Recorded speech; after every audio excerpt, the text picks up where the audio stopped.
Good afternoon, everybody. I'm Strobe Talbot, and it's my great pleasure to welcome you here for the 9th Raymond Aron Lecture here at the Brookings Institution. I look around the room and I see a lot of friends and colleagues and a number of you who have contributed in your own way to the topic of the afternoon, which is the internationalization of law. And I might add, applying law wherever possible to international affairs. It's particularly good to see Tom Pickering here, a distinguished fellow of the Brookings Institution, and I'm just surprised that you could get away from the 16 projects you're working on to be with us today, Tom. The Aron Lecture is housed in our Center for the United States and Europe here at the Brookings Institution, represented by Justin Vase, a fellow in the center and in our foreign policy program, which is headed by Martin Indyk here in the front row. We are very grateful for the partnership that we have developed over the years with the policy planning staff of the Quai d'Orsay and with the French Embassy here in Washington, and in particular, Ambassador Delattre, who had another engagement, but will join us, we hope, during the course of the discussion. I don't think I need to say to a group like this why it is so appropriate that we should have a lecture here at Brookings in the name and memory of Raymond Aron. In his scholarship, in his intellect, he was very much a citizen of the world while being, of course, a French patriot. And he was distinguished, among other things, by the combination of depth and breadth of his interests, his expertise, and his analysis. He did a lot of work in philosophy, international relations, governance in general, and, of course, the law. Hence, this year's choice of a topic, the internationalization of law. It is our great honor to have Professor Mireille Delmas-Marty here to give the 9th Aron Lecture. She is one of France's, and I might say the world's, most distinguished legal scholars. She is Professor Emeritus in Comparative Legal Studies and, appropriately, in the field of internationalization of law. Mr. Ambassador, I just welcomed you and thanked you a moment ago. I'm so glad you could get here. You're not missing anything so far, believe me.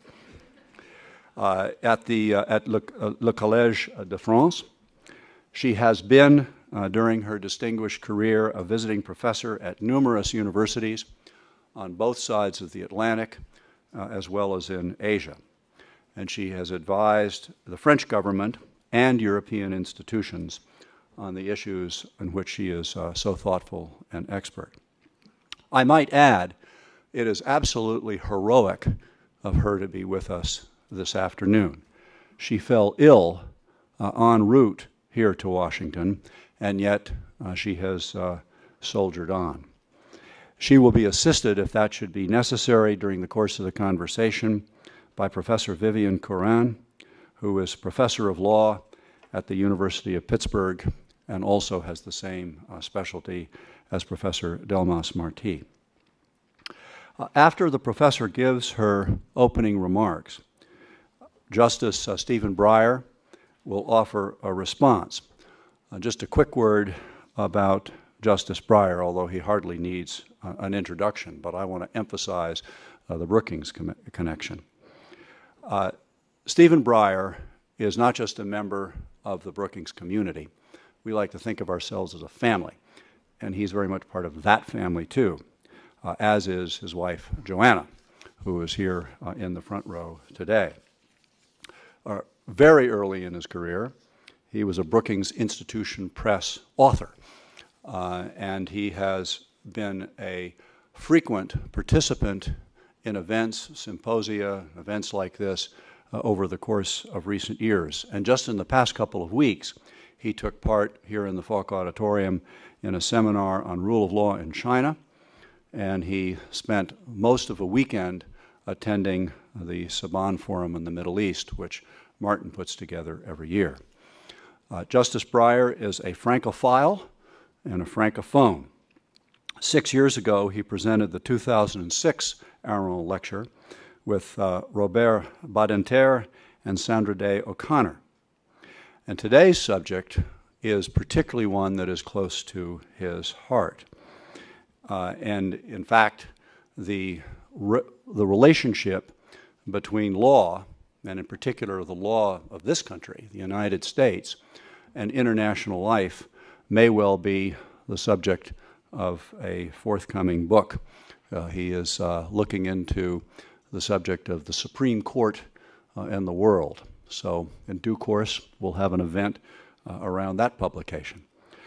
Finally, let me just say a quick word of thanks to Ben Wittes, who is a senior fellow in our governance studies program and who also works in the international realm, particularly on the relationship between law, international law and national law, and issues of security.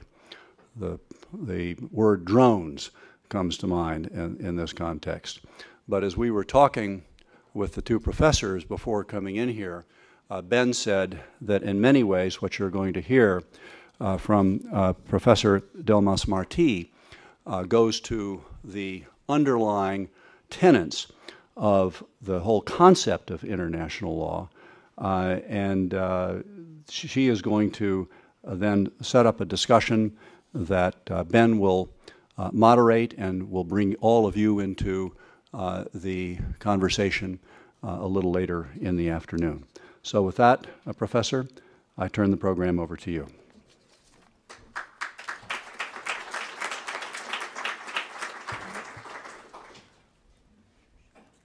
Thank you for this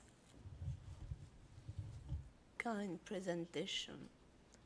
First of all, allow me to apologize for this state of my voice. I hope you can hear me.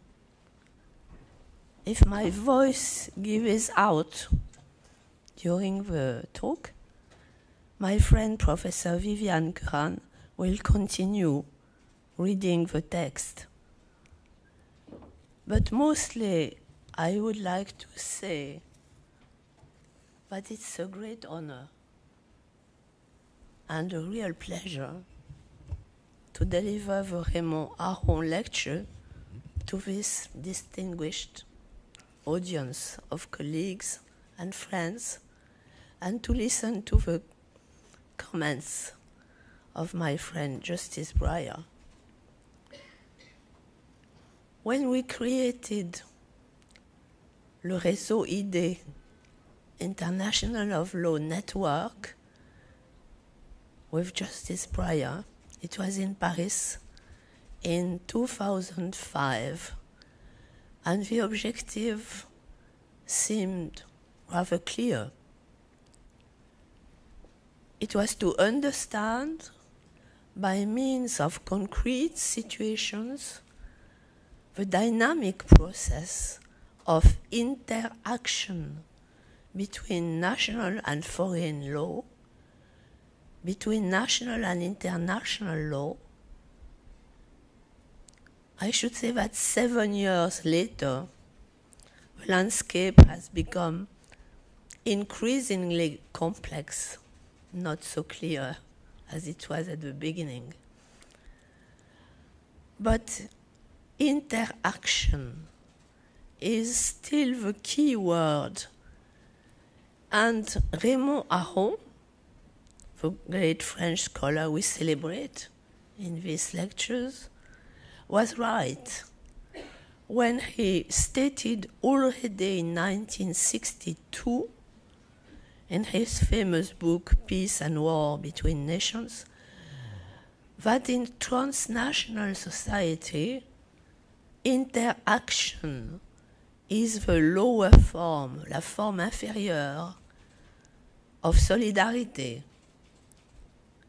The higher form being self-regulation. He wrote that in 1962. But the world he described, the world of the Cold War, was a bipolar One, an interaction was not legal as it is now, but only political. Today, bipolarity has become multipolarity, and national bodies of law are increasingly reshaped by transnational forces, like, for the main examples, economic globalization, human rights law, and globalization of risks. I should say that the most visible consequence of economic globalization is the transformation of state governance into multi-actor governance. State actors are still there and now number nearly 200. But rule makers and rule enforcers include non-state actors like international organizations, nearly 30,000.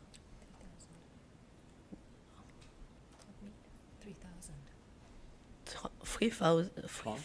No. 3,000. 3,000. And private global actors, most important perhaps, such as multinational corporations, and we know that many of them are more powerful than small states.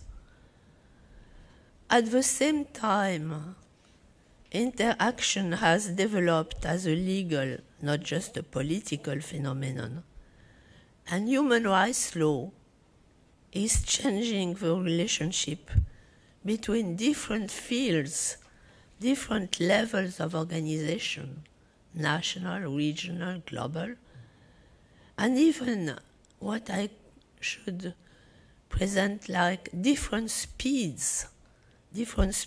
Just compare the slow evolution of human rights law to the rapid evolution of trade law. The result is introducing a multifaceted legal order. And finally, the globalization of risks triggers new interactions between present and future generations. In our multi-risk human community, preventive measures are supposed to protect not only our well-being, but also that of future generations against growing unforeseen risks.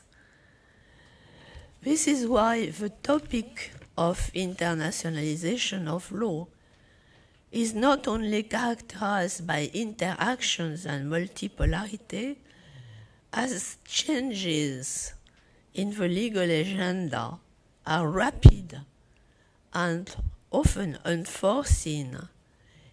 It also means instability. But how can we conceive that law might be unstable? Is the contrary of our image of law. The hierarchical, unified, static image of a pyramid of norms proposed by the Austrian Franz Kelsen is inadequate to describe this complexity.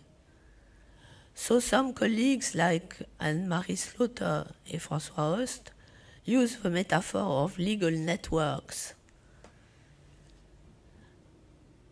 But legal networks do not evoke instability. So I would quote Edith Brown-Weiss. When looking at environmental global risks, she uses the wonderful image of the legal world as a kaleidoscopic world, a continually shifting pattern And I should say that with the same concern, I have used the image, perhaps a little bit provocative, of clouds in the sky on a windy day. Both images are perhaps more threatening than legal networks because they may suggest that ordering different legal systems, like putting the clouds in order to like stabilizing a kaleidoscope image, is impossible. Actually, many observers see the legal landscape as a great legal disorder rather than a new legal world order. They are right. They are right if we consider that the situation is static. But if we consider the present situation as a work in progress, the apparent failure of the internationalization of law could be a first step in the process of transformation. So to present this possible transformation,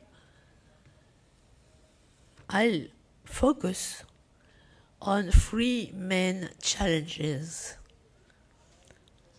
First, the challenge of accountability, responsibility in French.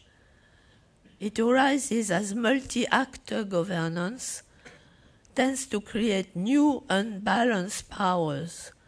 For example, multinational corporations, when they violate human rights abroad, or international financial institutions like the World Bank, when their recommendations have negative effects on poor countries or poor communities, or scientific experts, when their probability-based statements lead to bad political decisions. Second, the challenge of legitimacy. In a multifaceted legal order, it raises the question of preserving consistency without imposing uniformity. Even at the regional level, where human rights instruments make supranational review possible, the international human rights courts try to improve what I call ordering pluralism, not uniforming, but harmonizing. Legitimacy through a double process of harmonizing is their objective. First, the challenge of predictability seems inherent to the multi-risk human community. Just think what happened after Fukushima. The world's management of nuclear power was criticized, and a couple of months ago we had another example in Europe with the Aquila case, as an Italian court sentenced 7 geologists to prison of several years because of the failure of their forecasting methods. Predictability requires rationalizing the process of anticipating risks. And now I shall say some examples for these three challenges. I give some examples. The challenge of accountability. In the context of multi-actor governance, rulemaking is shared by states, interstate actors, or non-state actors, and internationalization could therefore prepare us for a transition towards a new model of governance with new forms of shared responsibility. It's a new expression we heard, especially in Europe, where we have a charter of shared responsibilities. But accountability requires not only the soft check of peer review, but the harder check of judicial review. That is why judges, national or international, play a key role in the effort to avoid expansion of unbalanced power. The problem is that there is no clear framework for organizing global monitoring and review. There are only varied, partial frameworks for various actors, notably state actors and transnational corporations. Can you understand me? It's clear enough. So I try to continue. Beginning with state actors.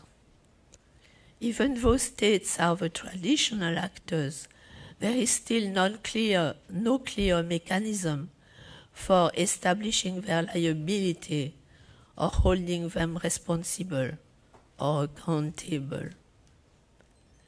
And the jurisdiction of the International Court of Justice, ICJ, depends on the willingness of states, and it has no means to enforce its judgment.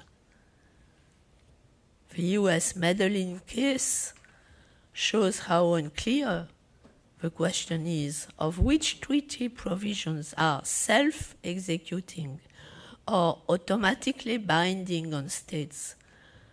The Supreme Court has previously found many self-executing provisions that involve, for example, property right, contract and commercial rights, taxation, and so on. But in Medellin, where the conditions for applying the death penalty to foreigners were at issue, the majority of the court considered that the UN treaty obligation to comply with the ICJ judgment was not self-executing. I read especially the dissenting opinion on that point. It is true that other means to monitor and review states' practices have developed at the global or regional level, but their effectiveness varies depending on the field. As we can see if we compare, for example, criminal law with human rights law. On the one hand, human rights law is focused on state responsibility, but judicial review of state action is limited to regional courts, namely the European Court of Human Rights, the Inter-American Court for Latin America, and also now the African Charter of Human Rights and the African Court. And these regional courts meet a certain amount of resistance from national Supreme Courts, as we saw recently in Brazil concerning the Brazilian amnesty law. The Brazilian Supreme Court issued a decision ignoring the convention and the case law of the Inter-American Court. And in November of that year, the court held that Brazilian law did not comply, but this did not result in any concrete change. On the other hand, international criminal liability, which is limited to individuals, may include prosecution of state leaders and now some warrant arrests have been launched by the International Criminal Court, ICC. The ICC, you know, is a very young institution. It was created in 2002. 10 years is a very short period to build something as revolutionary as truly universal criminal justice. But there are some signs of growing credibility, and I want to expose them. One sign is the number of communications sent to the court for preliminary examination by non-state actors. They are not member actors, non-party actors, like Russia, for example, in the case of Georgia. Another sign is the support of the United Nations Security Council, which referred the situation in Libya to the court following a few days' discussion, instead of the several months that preceded the Darfur referral in 2005.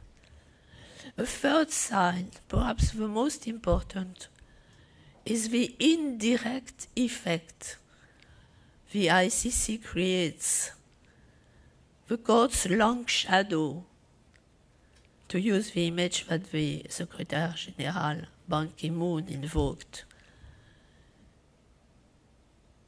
Even if the veto right in the Security Council of the United Nations allow for a large part of political discretion, the influence of the ICC may be observed in many countries.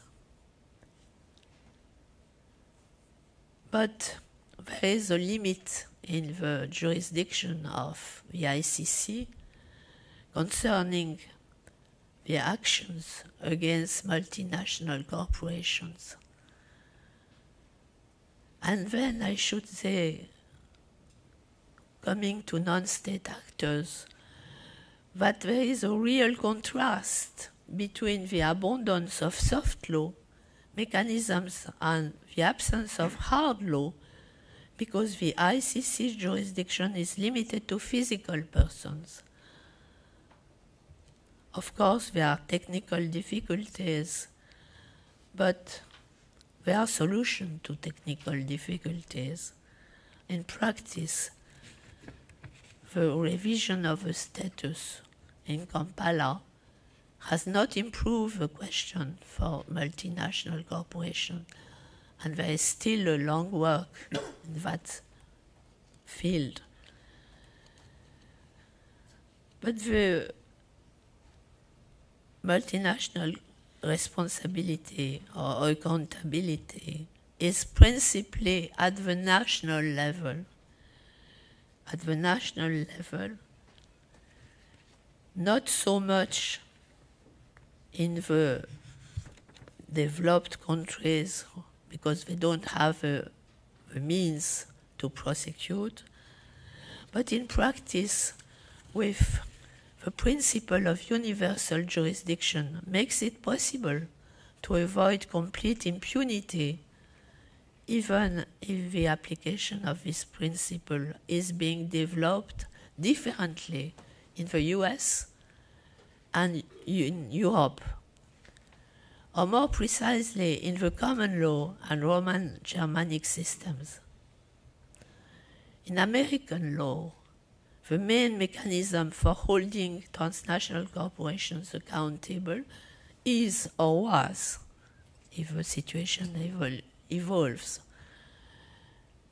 At the moment, the main mechanism is the Alien Tort Statute, adopted in 1789. You know, the statute assigns the federal court's jurisdiction to award civil damages to compensate violations of international law. It's a translation of the French expression droit des gens, the law of nations. So it has been applied even when the violation is committed abroad and even when both parties are foreigners, to punish the gravest violations of international human rights law. The first case in which a judge held that the ETS is not limited to violations committed by states or their agents, but applies to individuals and transnational corporations as well, is Do Unicol in 1998. It was interesting to look at the case because it was a group of farmers from Myanmar, Burma, who sued Unicol, claiming that it has caused serious environment damage and that it helped the country's armed forces and police in committing grave human rights violations. Since then, numerous transnational corporations have been sued on the basis of the ATS, Shell, Rio Tinto, Freeport, and Exxon, and so on. In its new incarnation, the ATS was considered for the first time by the Supreme Court in 2004 in the Sosa case, in which the court upheld the law application but limited it in the name of Comité Courtoisie Internationale. But recently, the court was petitioned again regarding the appellate decision in Cubel, in which 12 plaintiffs claim that the company was complicit in human rights violations committed by the Nigerian military against the Ogoni people during demonstrations against the pollution caused by oil exploration.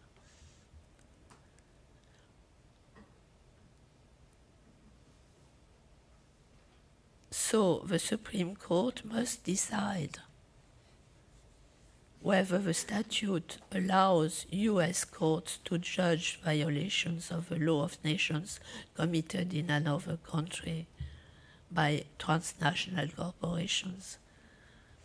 The problem is that in several civilian countries, Belgium, Finland, France, Germany, many of the functions of U.S. tort law are performed by criminal law. National legislation codifies international standards and grants universal jurisdiction to national criminal courts to punish the gravest violations of jus cogens. As Viviane Cohen suggests in her brief, which I support, civilian criminal law and U.S. civil tort law have more or less the same functions in their respective legal orders. So it seems a good argument to counter the criticism, which is strong also, the criticism against the U.S. quasi-monopoly, as ATS is probably one of the most effective ways to improve transnational corporations' accountability. But effectiveness is not the only criteria.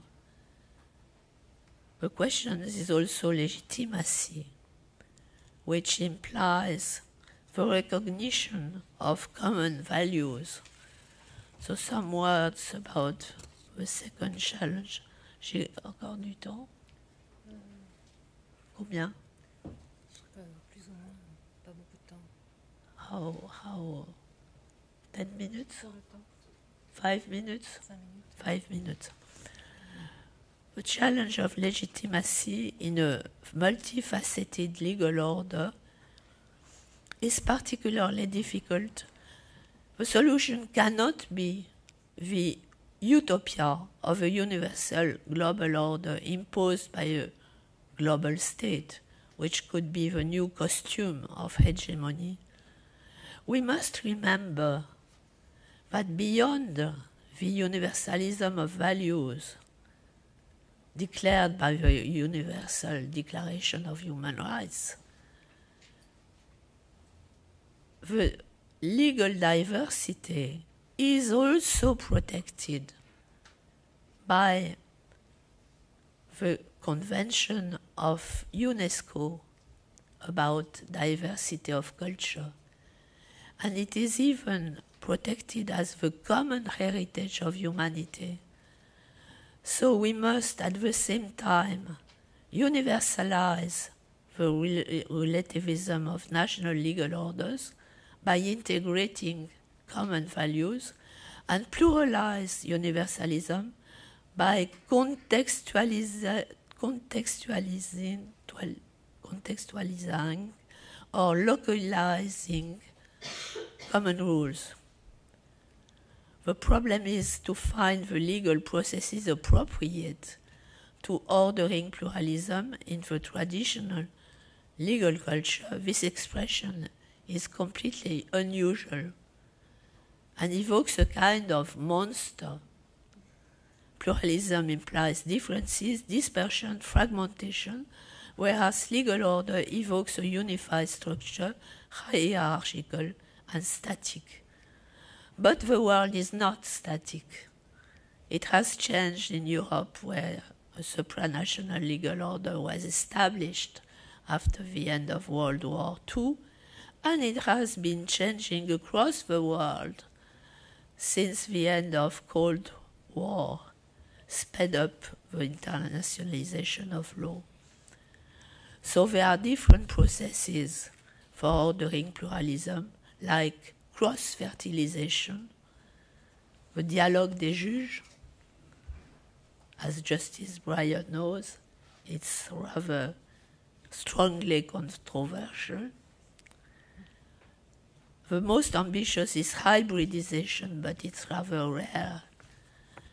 And probably the best process for promoting legitimacy is harmonization, because it combines integration and contextualization. And it is built on a legal technique which is called the national margin of appreciation. But let me say some words to the challenge of predictability. National communities are built essentially on the memory of the past, but the new global community, still emerging, looks to the future rather than the past, aware that it shares a common fate even with the new category of future generations. I should say that no one knows if the monuments to the dead will one day be replaced by monuments to future generations. But we can already see that the traditional representation of law does not accurately describe the current situation, particularly in the area of global risk. Global risks may come from nature, technology, of human behavior, and they are supposed to be foreseen. They are supposed to be foreseen. But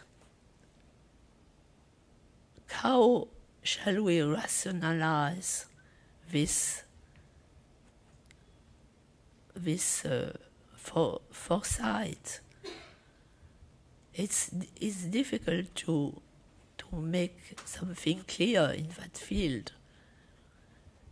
It's a great change in our anthropological vision of the world. One of my masters in international law, Professor Dupuis, quoted always the Native American proverb, "We do not inherit the land from our ancestors, we borrow it from our children." So how shall we introduce the protection of future generations in our legal system? I should say we need two kinds of indicators. Indicators of the probability of risks, objective gravity, but we must never forget that zero risk zero, is an illusion, and it's impossible to eliminate all danger. It would paralyze society's evolution. So foresight or precaution therefore also requires indicators of acceptability, I should say indicators of tolerance of risk. As we know, for example, after Chernobyl or Fukushima, affected people's level of concern has changed. The level of acceptability is not the same after such an event. So we have also to work in that direction. But I think it's time to conclude. I should say that in a work in progress, internationalization of law is still evolving, improving, and we should be patient. As I said 2 years ago in the Asile conference, patient but not passive, not passive. Patient, mais non passif.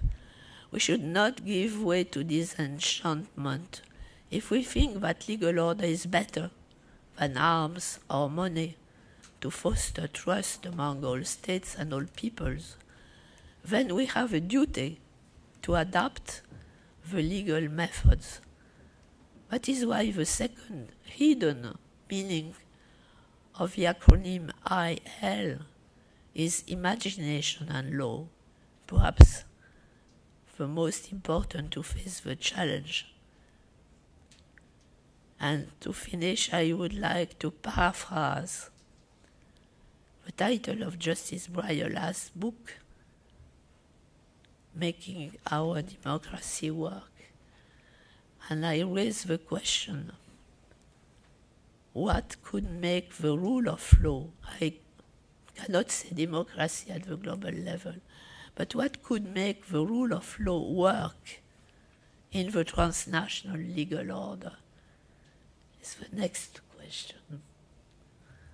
Thank you for your attention, because I think it was difficult to follow my poor voice.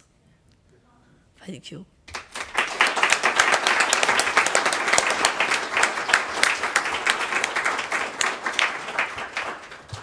Very interesting. We'd like to welcome you, Mireille. You know, General de Gaulle said that England, Britain, is an island, that Europe is a peninsula, but the United States and America is another world. So we welcome you to that other world. And your whole point is we're not another world. I mean, what is going on is very interesting. What you're going to see, particularly when you see here the next 10 minutes, if it's okay, it's a work in progress.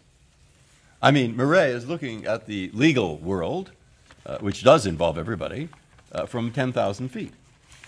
And what she sees are the clouds that she's above and saying, what are the patterns? And anyone who thinks it's just a pattern of 200 sovereign nations, each applying its law to those people within its territory, has somehow been asleep. Because that isn't what's going on. You notice we paused because she says, is it 3,000 or 30,000? It's 30,000 organizations in the world with the power to make law, which law applies to more than one people of one nation at this moment. And it's changed the nature of these treaties so that actually what a lot of them set up are groups of people who were in the process of making rules. And do those rules actually bind people? Ah, now we hesitate. Do they really bind us? Well, in a sense, yes. They bind the nation. Well, do they bind us as individuals? Ah, and in what area are you talking about? Are you talking about commerce? Are you talking about security? Are you talking about human liberty? Are you talking about the environment? And in fact, the answer may differ, and it may differ within each difference, and we're not certain exactly how much, but we know some, and the clouds shift. There we are.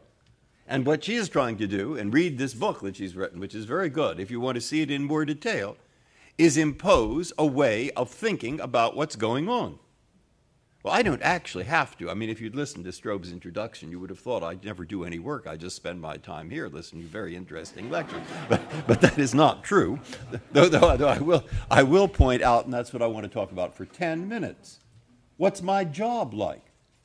Because Mireille's right in what she describes, but I see it not from 10,000 feet. I see it, I was going to say, from the trough, or from, if you like, the trenches, or the nature of my job as a justice of the United States Supreme Court has significantly changed in the nearly 2 decades I've been there, in the direction that she's talking about. So I'll give you 8 examples. And you take those 8 examples and think about them, and think about what she's saying, and you'll both see that things are changing, and then you will get into the business, we hope, of trying to impose upon this an intellectual framework that advances the ball, as Mireille has done, taking account of more and more specific cases. Or what? What exactly? Do I break down a lot of cases? I mean, in the first week when we heard 6 cases this year, 2 of those cases involved in major ways international security and international commerce. 2 out of 6. It's quite a lot. Would not have occurred 20 years ago.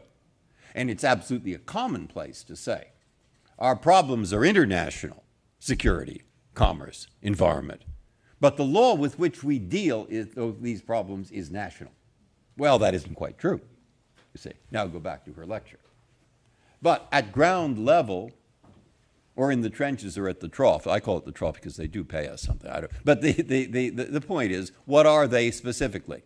8 examples, you can find many, many more. 1, the normal human rights case. What do I mean by normal? Death penalty. That's pretty good. I mean, good or bad, I'm not saying morally, but it's a good example because the Constitution says that we cannot have a cruel or unusual punishment, and unusual where? Unusual in Utah? Unusual in Cambridge, Massachusetts? Unusual in the United States? Unusual in the world? It doesn't say. And so what you do see is that you see different judges looking at different places to find what is or is not unusual, and reading what courts abroad may or may not say about this matter as applied in their own world. By the way, if we do, in fact, refer to a case in another nation, that becomes a political issue. I don't have to worry about that, luckily, because I'm not in politics. But it does become a political issue when Justice Kennedy, in fact, referred to no other country in the world applying the death penalty to juveniles, those who are under the at the age of 18 when they commit the crime. He was then criticized. I joined it, but he was criticized. He said, what are you referring to these foreign courts for? This is an American Constitution. To which I say, that's true, but judges more and more are doing the same kind of work I do all over the world. They more and more have documents like I have, very similar. They more and more respect democracies and basic human rights as our document respects, and they more and more have similar problems. So if I have a similar problem and a judge has written an opinion on this matter, why don't I read it? I'm not bound by it, but I might learn something. Well, that's a pretty good answer, isn't it? It's convinced no one so far, not one human being. So I say, look, the courts have always done this. We've always done that. I give them some history. You think that convinces anybody else? No, not somebody who wasn't already convinced. So what's going on? I think what's going on is there is an almost inarticulable, but a serious concern which should be taken seriously, of are we going to lose our own values as expressed in this document when we enter into the world that you say already exists? And there are many Americans who worry about that. And that's a legitimate concern. So now let me go back to my 8 examples. Because I will share this concern, but say you're not going to help in alleviating that concern by stopping me from referring to cases abroad or by stopping Mireille from telling you what situation really exists. A situation that exists because of the nature of problems of security, of commerce, of the environment, and other things. Not a situation that exists because she writes a book or because I decided an opinion. So let's remember the criticism, that concern, and a legitimate and honest concern for our losing our own sovereignty, by which they mean losing sight of the values in this document. And now let's look at the world as I actually see it. One, lots of cases, or a certain number, along the lines I just talked about. Human rights protected by our Constitution, protected elsewhere, and maybe we learn something by reading abroad. Anyway, the language seems to permit us to do it. Two, the same kind of basic problem that exists now in many, many countries. How do we both protect human liberty as guaranteed in this document, while at the same time permitting the President and Congress to do what this document gives them authority to do, to protect our security?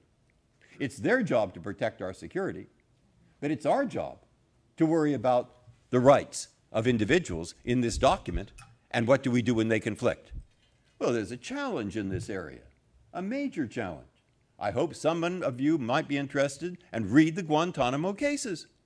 And there you'll see language such as Justice O'Connor writing, protecting the individual at Guantanamo, but saying such things as the Constitution does not write the President a blank check in this area, to which many critics, and I joined that, I thought that was a very good expression of what we were doing. And, but many critics say, but that's awfully vague, really, that's a bumper sticker. Why don't you go further? Why aren't you more specific? And of course, the challenge in the area is, in exactly what direction and how and precisely in what way should we be more specific? And we are saying, we don't know yet. We don't know yet. But if we're entering this world that you're describing, where human rights are being protected in the presence of security threats, and we're not quite certain exactly how, but we'd better learn, then judges are going to have to learn something about international relations. And judges are going to have to learn something about security. They're going to have to know enough to know at least not to work havoc. You see? You see the nature of the problem, and see the nature of the challenge, and see the difficulty. That's there in our lives, coming up once, twice, maybe 3 times every single year. 3, the question that Mireille brought beautifully. I mean, Medellin, I'll tell you what that was about. That was about, by coincidence, we signed a treaty which said that if the police arrest somebody, they have to tell that person, if he's a Mexican or some other foreigner, you have a right to go see your counsel. And what happens if you don't? The police forgot in Texas. Or maybe the Texas police didn't know, or who knows. But they didn't do it. And he was sentenced to death. And the question was, did that make a difference that they didn't tell him about this right? And now our treaty says, ask the ICJ. And the ICJ said, give him a hearing. All right? Give him a hearing to do what? To see if it made a difference. Who are they telling that to? The United States. But where is this prisoner? In Texas. So who says give him a hearing? The ICJ. Texas says, the ICJ says we should give him a hearing? George Bush, the President of the United States, wrote a letter to Texas and said, give him a hearing. We withheld the case for a year so they could give him a hearing. Did they give him a hearing? Well, that's Texas, you know. They said, no, we're not going to give him a hearing. We haven't found anybody yet that's told us we really have to. And what the President did is said, I'm asking you. Can he tell him? Ah, good legal question. Good legal question. And ultimately it comes to the court, and ultimately 5-3, or 6, whatever it was, 6-3, 5-4, 6-3, the court said, no, this treaty is not written into domestic law by the President, by the Congress. It was ratified by the Senate, but it doesn't automatically become domestic law. Now, that's quite a challenge. That's quite a question. Congress can change that if it wishes in many areas. And should it? Why is it a big question? Not because of the death penalty. Because of those 30,000 institutions that are busy there writing rules about health, sanitation, etc. And will that question come up again? Well, all you have to imagine is that somebody internationally who's in charge of food safety does, through a bureaucracy, write a rule which says do da-da-da in respect to carrots, okay? And suppose our Food and Drug Administration says do da-da-da in respect to carrots. And someone, a good lawyer, says to the FDA, why are you doing that? And they say, we have only one reason, because they did it internationally. Question. Is that an adequate response? We haven't had that case yet. But that's happening more and more. And is that a good response or not? And fear that if that is a good response, we have outsourced the legislative process. And can we do that under our Constitution? And should we do that under our Constitution? Or. Have I said enough so you see the nature of the problem? And Medellin just encapsulated that problem. And we just don't have, in my opinion, a very good answer yet, but it's coming along the pike. And does it affect those 30,000? Of course it does. 4, you talked about the Alien Tort Statute. The Alien Tort Statute was enacted in 1790-something, or 89, or 91, or something like that. What year? Thank you. Good. I knew if I named enough years, I'd get it right. But yes, and what was it about? Which seems to, I can't say too much about this because it's in front of us, but it does seem fair enough to say that what they were worried about then, among other things, was pirates. And you could try and catch a pirate and take his money where you found him. You hanged him, then you took all his money. He didn't mind after he was hanged anyway. But the result is, and you gave it to the victims or something like that, and you could do that wherever you found him. Well, who are today's pirates? Are the torturers today's pirates? Are the genocide people today's pirates? And how do we limit the scope of this statute? And by the way, if we say that we can take the Paraguayan torturers wherever we find them and then give the money that we can catch them with to their victims, so can every other country do the same. And there is no international Supreme Court to say what exactly, when this country does that and this country does the other thing, all in the same name, but they conflict, how we iron out that conflict. Lots of difficulties there. And don't worry, we'll work it out some way. But, I mean, do you see the nature of the problem that comes up? And how do we answer these questions? And they come up in bits and pieces. And again, do we know enough about it to have a wise answer? To what extent should we hesitate? To what extent do we make this the advance guard of an enforcement of human rights? Those are some of the questions in front of us. 5. Well, the most common thing in the world. If number 4 was, do we open the courts to these people, the victims of the Paraguayan torturers, so they can sue their torturers in New York? That's 4. Open up the gates. 5 is, where does this American statute apply? Now, there's a lot of law in that, going back to 1500 probably. I mean, no, it wasn't American in 1500. I don't know. But it was certainly from 1789 on. But suddenly there's case after case bringing up that issue. There suddenly is, and this is different than it was 20 years ago. There suddenly is the plaintiff who is in Ecuador, who is a vitamin distributor, who in fact says there was a vitamin cartel involving a Dutch vitamin manufacturer and maybe one American, but I'm interested in that Dutch company, and I want to sue in my antitrust case in New York.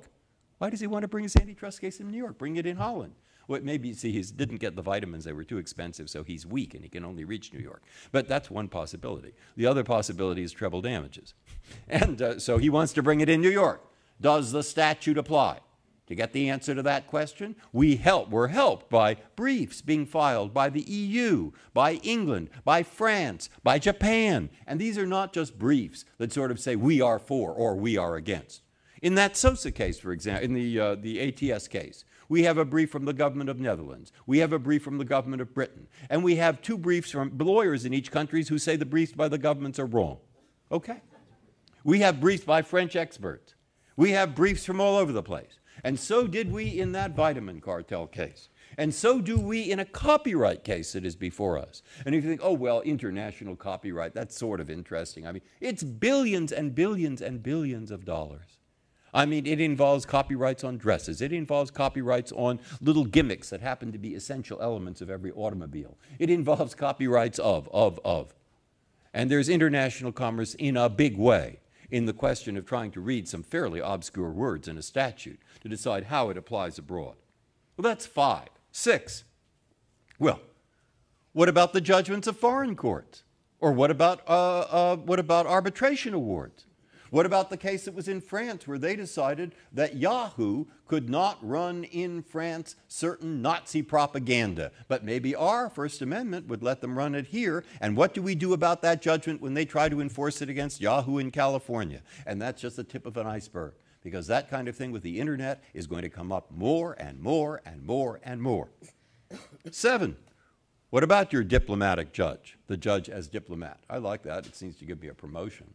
But nonetheless, the diplomats get involved in exchanges. And what do we exchange? Well, when we're not talking bumper stickers, what we exchange are legal concepts. And in Europe and in Canada and in many places, to give one example, they use a concept called proportionality, which I think is very useful when you're talking about the First Amendment and a lot of other individual rights, because it tempers, on the one hand, the need to protect expression, for example, and on the other hand, what happens when expression runs up against some value that's very important, like somebody's life. And how do we measure that? How's it done? And they do it in a lot of countries with a concept called proportionality. We have concepts that do that too. We call them strict scrutiny, medium scrutiny, lesser scrutiny. I mock it slightly because I think that this proportionality works a little better, but that's arguable. And we have things to contribute. We have something which I like, for lawyers like it, and some of them do, called Teleological Jurisprudence. Look to the purpose of the statute. We probably use that more in Europe. They might have to pick up something or might want to. There are concepts that can be exchanged. And there are people. I mean, I found that absolutely home. They really targeted home. When I was here at Brookings, I was here at Brookings. And if you're going to welcome me at Brookings, you ought to remember that I did write a Brookings book, and it was called Regulation of Energy by the Federal Power Commission, and it's still numbered 2,867,432 on the Amazon list. I mean, it hasn't but anyway, the point is, when I was here 2 weeks ago, there is a gentleman, a professor from China, Professor Hu, all right? And my goodness, read what he writes. And I had been to China. And I had talked to some of the law students there. And I have talked to some of the judges there. And what the big problem that he was talking about was how do we get from here to there? How do we get from a world in which informed people in China seem to want democracy and some protection of human rights, and yet the government feels it has a tiger by the tail and is afraid to let go? That would be, I think, how he was describing it. And now, because I've been to some of these places and because some of my colleagues have, we could discuss that question, and we're interested. So we just start discussing particular things. How do you, in a practice, begin to make judges feel that they're somewhat more independent? Tenure. Pay? I don't know. What about a rule that we have under the APA that says if it isn't public, it isn't a law? So when somebody tries to convict somebody and you say, where's the law? And they say, well, it's in my pocket or it's in the drawer. No, that's not a law. You can't use it. That's an administrative law principle. What about a really technical point called ex parte communications? Hardly anyone understands that who isn't a lawyer. But it's an important point, because the rule of ex parte communications assures that while judges are free to deliberate in private, they're not free to get information in private. Any information that goes into that judge has to be public. It has to be known to the parties. And maybe nobody who's really in the, well, skip that. What about minimum notions of due process? Professor Cohn was saying that they send 370 some odd thousand people to forced labor camps, and the police chief can do it. And they're afraid they'll never be able to stop that. Oh, well, the police chief doesn't want to send the wrong person, does he? I mean, it doesn't help. That happens. I explain that to people. They think it's slightly funny, but then they see the point. When a terrible crime is committed, it doesn't help to say, good, let's put the wrong person in jail. So that doesn't help.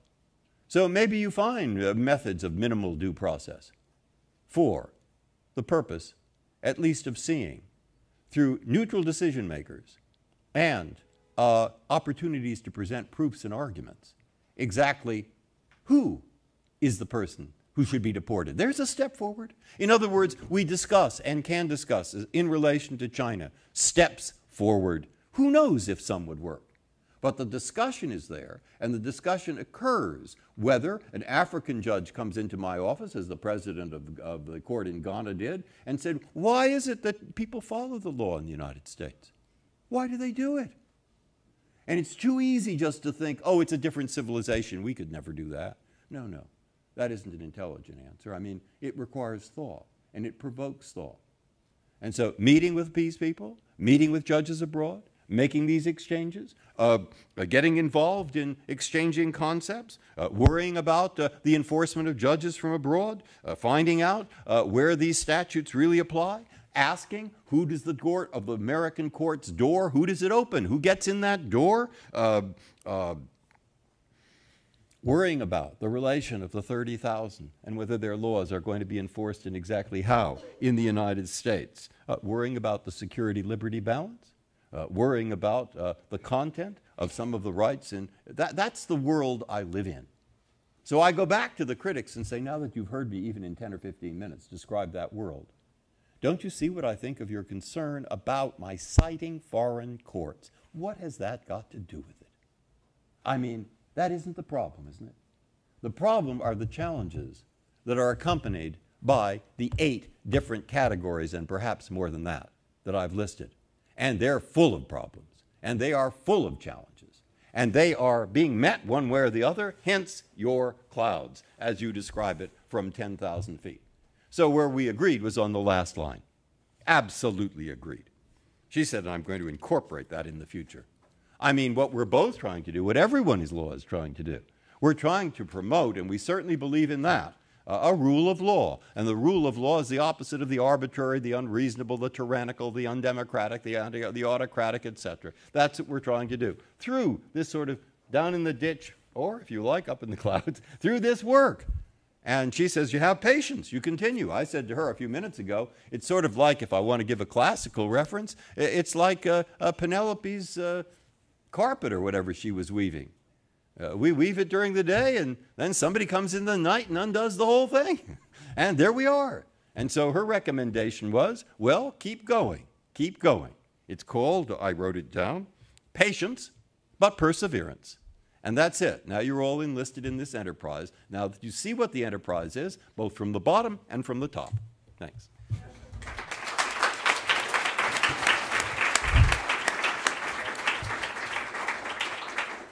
So we actually have very little time, and therefore I am going to dispense with any questions that I had in order to go directly to questions from the audience. If you have a question, I have 2 sort of housekeeping rules. One, the first is be brief, because we actually do have very little time. I'd like to get as many people in as possible. And the second, which, you know, there's always somebody in an audience like this who thinks that he's figured out the clever way to get the justice to say how he's going to vote in some pending case. Don't try it. You're just going to waste people's time. So I'm going to ask Professor Curran to give some thoughts in reaction. And if you flag me in the meantime, if you'd like to get in on the conversation. Since there's so little time, I'll be very brief.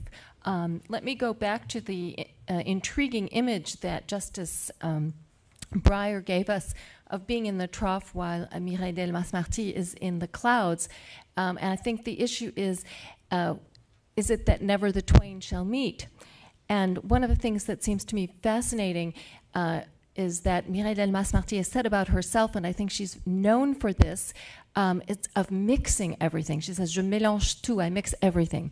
And the two, it's true, it is. The two got together and they organized in 2005, as Professor Delmas-Marty's presentation alluded to, this network of scholars and judges to meet on the issue of the internationalization of law. And it seems to me that there you have, if you want, the trough and the clouds meeting each other. And it also seems to me one of the fascinating aspects about law's internationalization is that sort of effort is actually part of it. It may change the role of scholars. Justice Breyer, perhaps in part as a result of it, has spoken in law faculties suggesting that they teach foreign law to students so that they can brief judges about foreign law for what will be necessary in the generation to come. All of that process, I think, is part of the internationalization of law. So I'll end my comments here to allow the audience to address those speakers. Yeah. Sir? Sir? Thank you. My name is Michael Chern. I'm a fellow at Brookings here. The Brookings Institution has made an enormous effort, very forward-looking, to articulate a set of guiding principles for treating internally displaced populations. That happened about a decade and a half ago.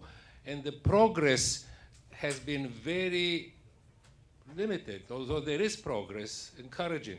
Maybe we need more patience and perseverance, but there is adoption gradually in some countries. But the United Nations and the Commission of Human Rights didn't even want to discuss those set of guiding principles based on human rights. On the other side, international development institutions like the World Bank have developed a similar set of principles called safeguard policies for internally or for development displaced people, which are massive throughout the world in the tens of millions. And this policy has been gradually adopted by a number of state governments, and it applies in hundreds and thousands of projects financed by those multilateral development agencies because they have the power of money, and the policies of the World Bank, Asian Development Bank, and so on apply to all policies, all projects. How would you comment about the mechanisms which have to be put in motions to make the guiding principles of Brookings more embraced and to replicate more on the state level, as you said, to write in the domestic law the principles which are in the World Bank policy for forcibly displaced people by development? C'est l'Institut Brookings qui a développé ces principes basés sur les droits de l'homme que très peu de nations ont accepté.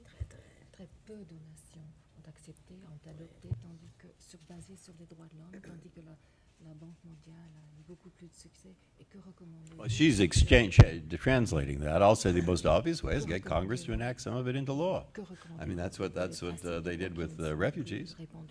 You find that that's a simple way. You get the State Department to say it. You try to build a coalition, try and get them to enact it. Then we enforce it.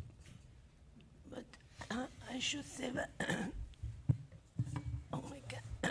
we cannot, excuse me, we cannot separate different sectors because we are interlinked together. So human rights are not respected everywhere, that's true.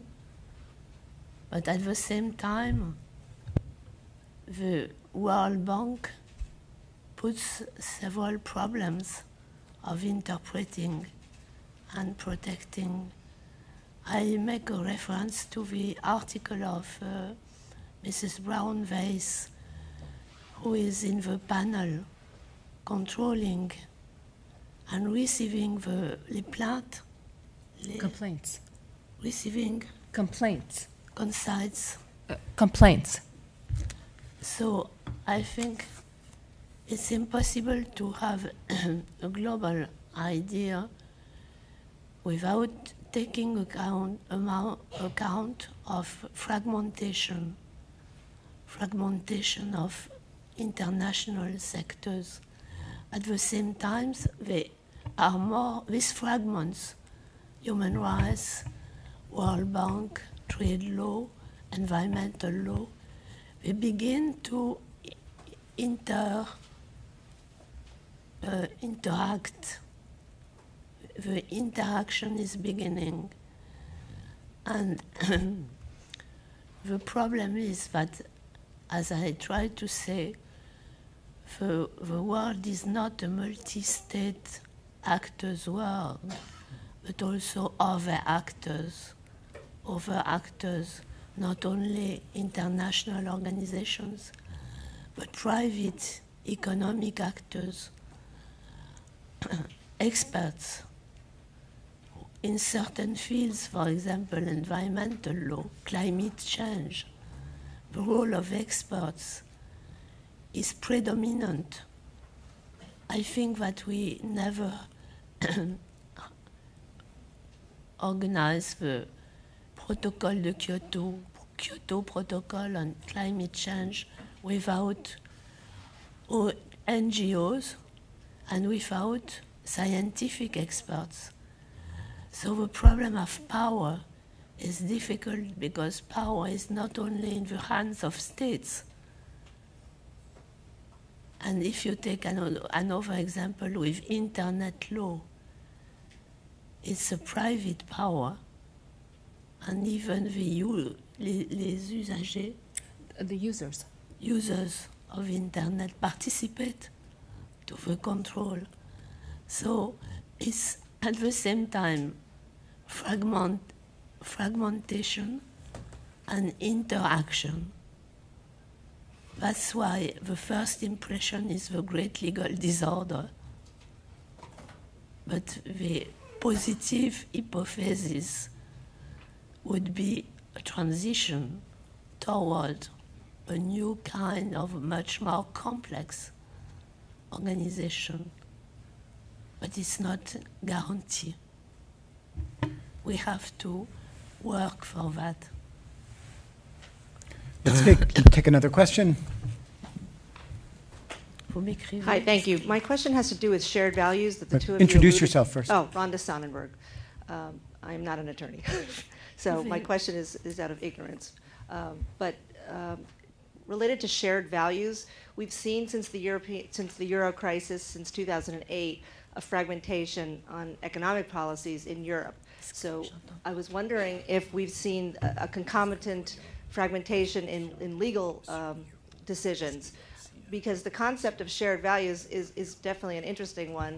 I think that when countries are under assault for different, from different threats, some agreement breaks down. So I was just curious if that's happened on the legal side. So this is an excellent question, and if I could just sharpen it a little bit, I mean, there is this whole area of human rights law where the European Court of Human Rights is just in a sort of profoundly different place from certainly the United States government, and from a lot of opinion within the United States. And I'm interested, how do you bridge profoundly different political cultures and legal cultures and expectations up on core values issues that lie at the heart of this?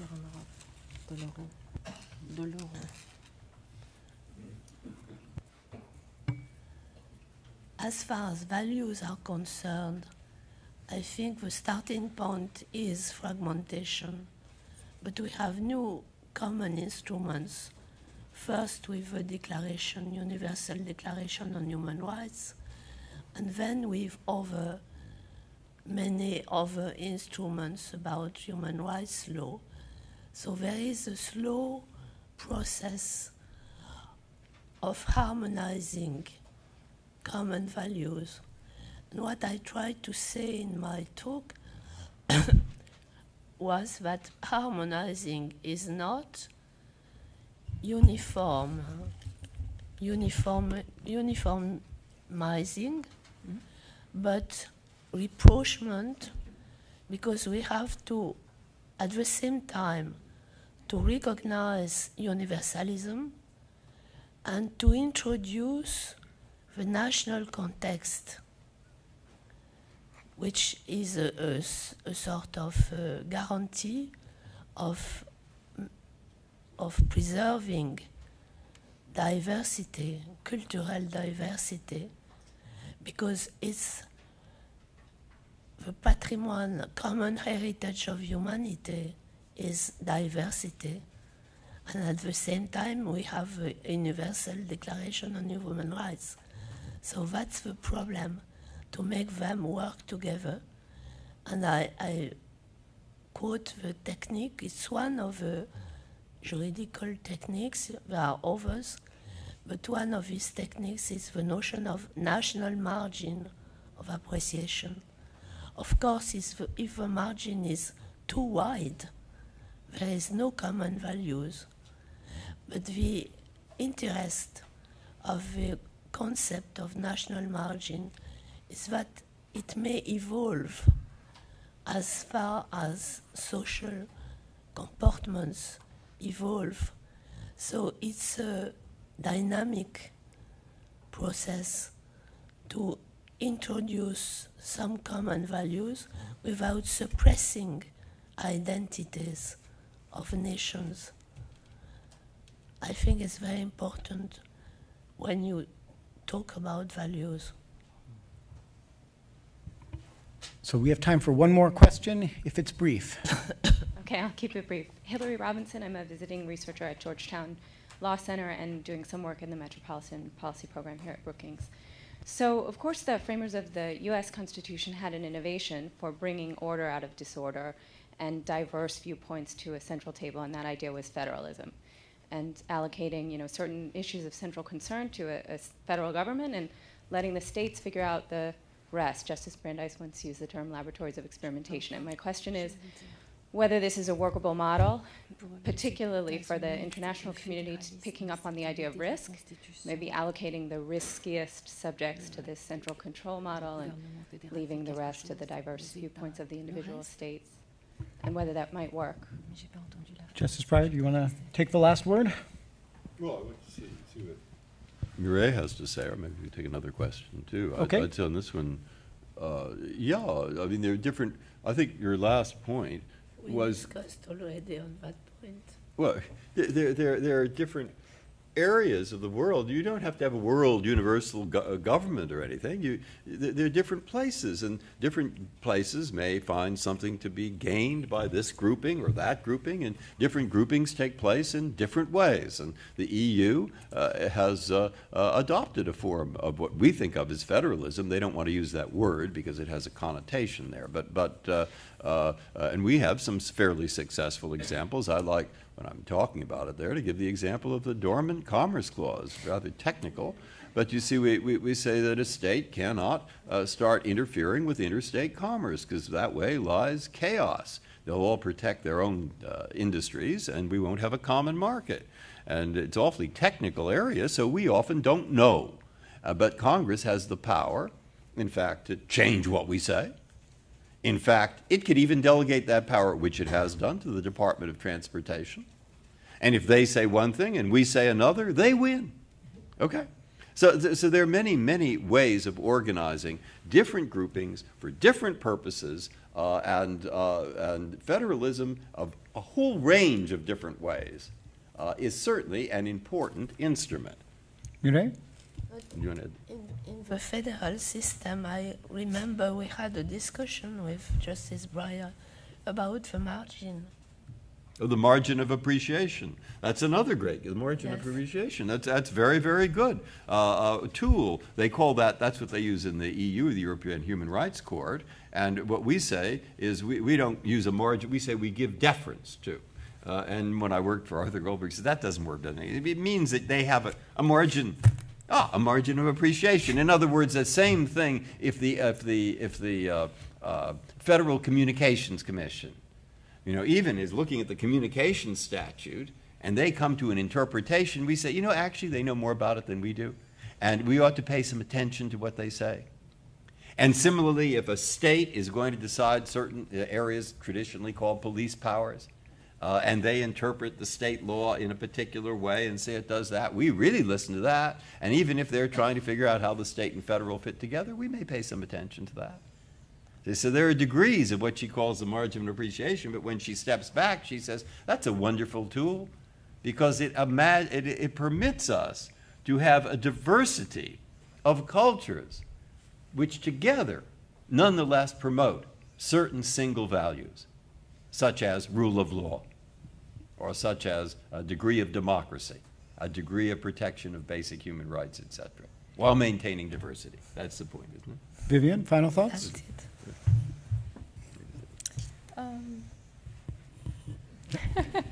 Thank you all for coming. Just Join me in thanking our panel.